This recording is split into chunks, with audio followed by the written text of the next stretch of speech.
ನಿಮಗೆಲ್ರಿಗೂ ಗೊತ್ತಿರುವ ಹಾಗೆ ಬಾಳೆದಿಂಡು ಆರೋಗ್ಯಕ್ಕೆ ತುಂಬಾ ಒಳ್ಳೆಯದು. ನಾನು ಮನೆಯಲ್ಲೇ ಒಂದು ಮಸಾಲೆ ರೆಡಿ ಮಾಡಿ ರುಚಿಕರವಾದ ಬಾಳೆದಿಂಡಿನ ಸುಕ್ಕ ಮಾಡಿದ್ದೇನೆ. ತುಂಬಾ ಚೆನ್ನಾಗಿರ್ತದೆ. ನೀವು ಕೂಡ ಇದನ್ನು ಟ್ರೈ ಮಾಡಿ. ಎಲ್ಲರಿಗೂ ನಮಸ್ಕಾರ. ನಾನಿಲ್ಲಿ ಬಾಳೆದಿಂಡನ್ನು ನೋಡಿ ಕ್ಲೀನ್ ಮಾಡಿ ಸಣ್ಣ ಸಣ್ಣದಾಗಿ ಕಟ್ ಮಾಡಿ ಇಟ್ಕೊಂಡಿದ್ದೇನೆ. ಈ ರೀತಿ ನೋಡಿ ಸಣ್ಣ ಸಣ್ಣದಾಗಿ ಕಟ್ ಮಾಡ್ಕೋಬೇಕು. ಆಗ ಪಲ್ಯ ತುಂಬಾ ಚೆನ್ನಾಗಿ ಆಗ್ತದೆ, ತುಂಬ ರುಚಿಯಾಗಿರ್ತದೆ. ಯಾವ ರೀತಿ ಮಾಡೋದು ನೋಡೋಣ.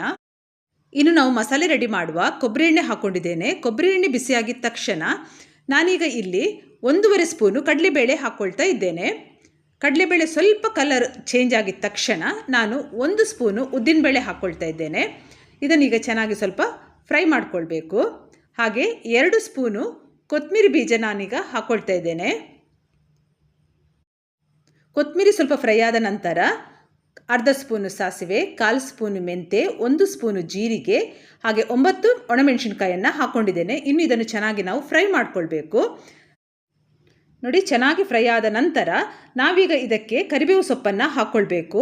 ಕರಿಬೇವು ಸೊಪ್ಪು ಹಾಕಿದ ನಂತರ ಚೆನ್ನಾಗಿ ನಾವು ಫ್ರೈ ಮಾಡ್ಕೊಳ್ಬೇಕು. ಈ ರೀತಿ ನಾವು ಮಸಾಲೆ ರೆಡಿ ಮಾಡಿದರೆ ಸುಕ್ಕ ಅಂತೂ ಫಸ್ಟ್ ಕ್ಲಾಸ್ ಆಗಿ ಇರ್ತದೆ. ನೋಡಿ ಚೆನ್ನಾಗಿ ಫ್ರೈ ಆಗಿದೆ. ಈಗ ಫ್ರೈ ಆದದ್ದು ಸಾಕು. ಈಗ ತುಂಬ ಸುಲಭವಾಗಿ ಮಾಡುವಂಥ ಬಾಳೆದಿಂಡಿನ ಪಲ್ಯ ಇದು. ಈಗ ಅದೇ ಬಾಳೆಗೆ ತುರಿದಿಟ್ಕೊಂಡಿರುವ ತೆಂಗಿನಕಾಯಿಯನ್ನು ಹಾಕ್ತಾ ಇದ್ದೇನೆ. ತೆಂಗಿನಕಾಯಿ ಹಾಕಿ ಇದನ್ನು ಚೆನ್ನಾಗಿ ನಾವು ಫ್ರೈ ಮಾಡ್ಕೊಳ್ಬೇಕು.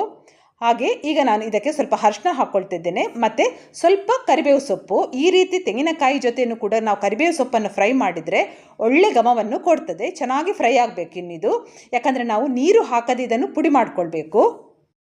ತೆಂಗಿನಕಾಯಿ ಚೆನ್ನಾಗಿ ಫ್ರೈ ಆಗಿದೆ. ಈಗ ನಾನು ಇದಕ್ಕೆ 4 ಎಸಳು ಬೆಳ್ಳುಳ್ಳಿ, ಸಣ್ಣ ಗಾತ್ರದ ಹುಣಸೆಹಣ್ಣು, ಅರ್ಧ ಈರುಳ್ಳಿಯನ್ನು ಕಟ್ ಮಾಡಿ ಹಾಕ್ಕೊಂಡಿದ್ದೇನೆ. ಹಾಗೆ ನಾನಿಲ್ಲಿ ಬಾಳೆದಿಂಡನ್ನು ನೋಡಿ ಕ್ಲೀನ್ ಮಾಡಿ ಇಟ್ಕೊಂಡಿದ್ದೇನೆ. ಸಣ್ಣ ಸಣ್ಣದಾಗಿ ಈ ರೀತಿ ಕಟ್ ಮಾಡ್ಕೋಬೇಕು. ಆಗಲೇ ಸುಕ್ಕ ತುಂಬ ಚೆನ್ನಾಗಿ ಆಗ್ತದೆ.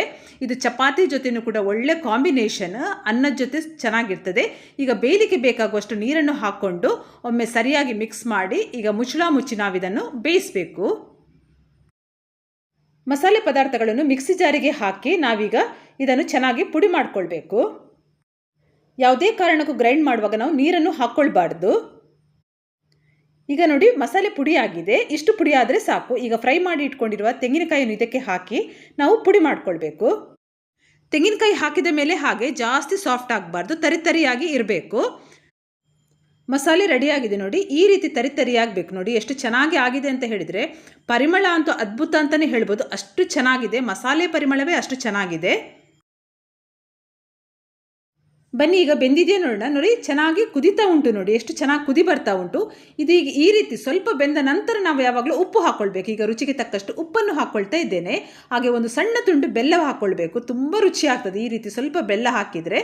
ಇದನ್ನು ಸರಿಯಾಗಿ ಮಿಕ್ಸ್ ಮಾಡಿ ನಾವು ಮುಚ್ಚಿ ಚೆನ್ನಾಗಿ ಇನ್ನಿದು ಬೇಯಬೇಕು.